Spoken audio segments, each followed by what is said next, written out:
Regardez quelle belle religion que nous avons, walillahi alhamd. Cette religion qui, quand tu dis Ashhadu an la ilaha illallah wa ashhadu anna Muhammadan Rasulullah pour entrer dans l'islam, tu ressens une chose ici qui est inexplicable.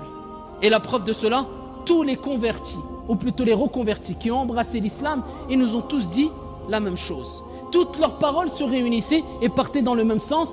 Aujourd'hui, c'est le plus beau jour de ma vie. À partir du moment où ils ont dit une seule phrase, pour entrer en islam, il n'y a pas besoin de faire 1000 concours, il n'y a pas besoin d'être très intelligent, il n'y a pas besoin de faire je ne sais quoi, il n'y a pas besoin de prouver je ne sais quoi. Il suffit de dire une petite phrase. Une petite phrase qui est la clé du paradis. Écoute bien, j'atteste qu'il n'y a de divinité qu'un Dieu unique. Il n'y a de divinité digne d'être adoré, c'est-à-dire digne d'être adoré qu'un Dieu unique.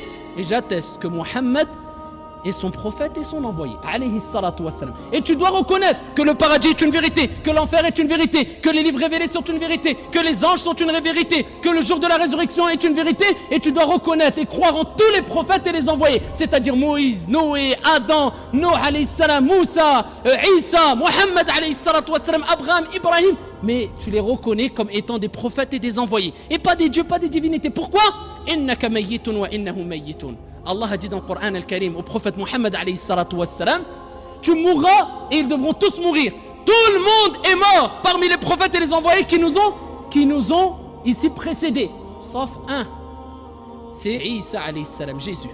Et voilà la logique de l'islam, ayyuhal ahibba. Même les non-musulmans parmi les juifs et les chrétiens le disent et le reconnaissent, que ici Jésus redescendra et ça fait partie des signes de la fin des temps. Mais nous disons oui, Jésus redescendra à la fin des temps et il combattra l'antéchrist Masih ad-Dajjal par la permission d'Allah Azza wa Jal. Et ici Isa alayhi salam, il redescendra car il n'a pas été tué. Au moment où ils allaient le tuer, Allah Azza wa Jal, il a donné son apparence à une autre personne et Allah l'a élevé auprès de lui. Là Isa, Jésus, à ce moment-là, il n'est pas mort, il est auprès d'Allah Azza wa Jal. Et dans les derniers instants de la fin des temps, il redescendra sur terre et il combattra le Masih ad-Dajjal, l'antéchrist, et il fera tawaf, la circumambulation autour de la Kaaba, c'est-à-dire dans l'endroit saint le plus aimé d'Allah Azza wa Jal, qui est Mecca, la terre sainte, ici agréée par Allah Azza wa Jal, et il mourra avec les musulmans. Walillahi alhamd.